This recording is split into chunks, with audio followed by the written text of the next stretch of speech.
Pemirsa, kabar selanjutnya datang dari Wakil Ketua DPRD Banjarmasin Hajah Anandawan, anggota DPRD Banjarmasin Mustafa Zakir sudah resmi mengikuti pemilihan Kepala Daerah di Pilwali Banjarmasin 2020. Sehingga untuk proses PAW Wakil Ketua DPRD Banjarmasin terlebih dahulu akan dilakukan rapat paripurna dengan agenda penyampaian pengunduran diri sebagai Wakil Ketua DPRD Banjarmasin nantinya.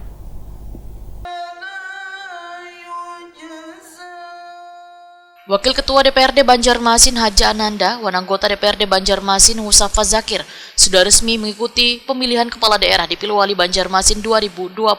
Posisi jabatan kedua orang anggota DPRD Banjarmasin ini pun kosong. Sesuai ketentuan Undang-Undang Pemilu Nomor 7 Tahun 2017, penggantian antar waktu DPRD, calon PAW harus diambil dari daftar calon tetap dari partai wan daerah pemilihan nang sama.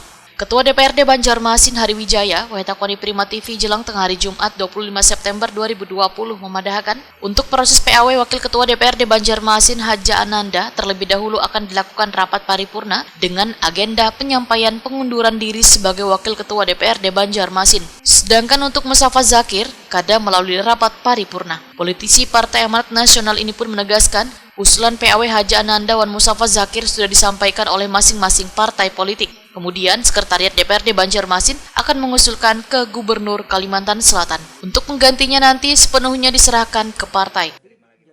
12-nya bahwa Wakil Ketua DPRD itu mundur, mengajukan permohonan mundur melalui paripurna. Jadi resminya.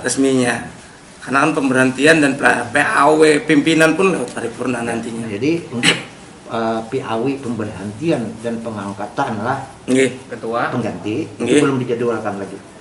Pengganti untuk sebagai anggota aja lah. Itu belum.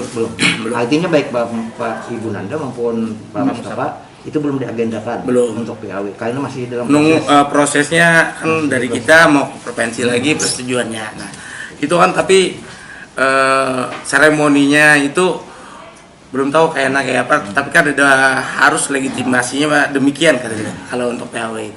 Tapi kalau untuk wakil ketua pemberhentiannya harus melalui paripurna. Sementara itu, dalam pemilu 2019 lalu, Hajah Ananda melalui Partai Golkar mencalonkan diri di Dapil Banjarmasin Barat mendapatkan kursi pertama. Sedangkan kursi kedua diraih Dharma Sri Handayani, nawahini menjadi anggota DPRD Banjarmasin. Untuk peraih suara ketiga, nang mungkin menggantikan Hajah Ananda adalah Hajah Haria Sisar. Sedangkan Mustafa Zakir, nang mencalonkan diri di Dapil Banjarmasin Barat melalui PKS kemungkinan akan digantikan Hendra nang jua Ketua DPC PKS Banjarmasin sebagai peraih suara kedua untuk duduk menjadi anggota DPRD Banjarmasin.